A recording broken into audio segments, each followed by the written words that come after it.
Yeah. Let's go. We just gotta go hard. Now, friends, you remember Ninti El Bey, right? Yeah, Gladys likes to goony-goo-goo in squatting homes. Only on 9 tonight, a convicted squatter arrested again. Police say that this woman barricaded herself in a house in East Charlotte and punched a cop, all while trying to avoid eviction. Channel 9 first began investigating Ninti El Bey back in 2015 when police arrested her then for squatting in a house in Piper Glen. Well, she says that her religion protects her from prosecution, but tonight, El Bey is back behind bars. And Channel 9's crime reporter Hunter Sines is live tonight in that East Charlotte neighborhood where she was recently evicted last week. 100 neighbors out there are telling you that she's been terrorizing them for months. Yeah, Scott and Erica, just take a look at this ejectment notice here on her front door. It was signed April 8th of 2022. All of this was in an effort to get Ninti El Bey out of this house. And more than a year later, police arrived here late last week to try to kick her out, but they say it didn't happen without a fight.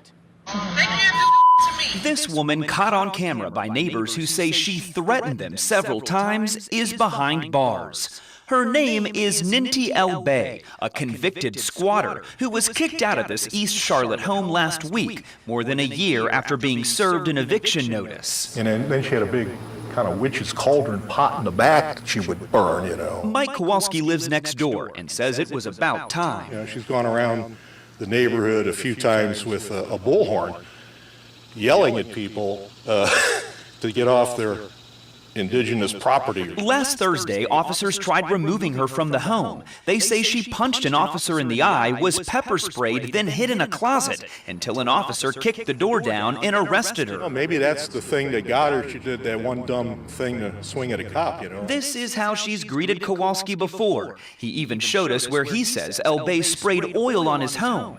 Katie Asensio Flores says El Bey did the same thing to her parents' house and even sprayed her brother with the oil. She said that I'm gonna burn you alive if you don't get away from me. And that's when she hit my mom with a bottle of oil. Today, nobody was home when we knocked. The door handle had a lock on it and ejection paperwork was posted on the door.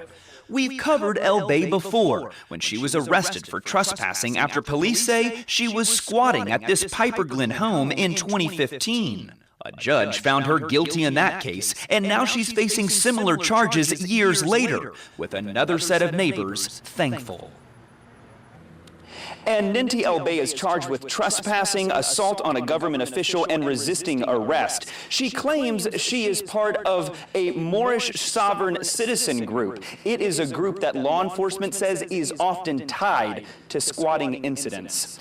At this moment, right now, at last checked, she is still behind bars in the Mecklenburg County Jail. In East Charlotte, Hunter Sines, Channel 9, Eyewitness News. And enjoy that time in the Mecklenburg County Jail, Gladys. You've earned it, being Ninti El Bey and all. O re, e fa, o batala, o goon, e goon goon. O re, e fa, o batala, e goon, o goon goon. Goony Google. What the f does Goony Google mean? And thanks for hanging out with us on Facts or Frauds. Make sure you hit the thumbs up button, you're subscribed, and ring that bell. And also leave a comment, let me know what you think. Many thanks to our channel members from the beginning to now. You all mean so much to me, and I appreciate you all. I will see you next time.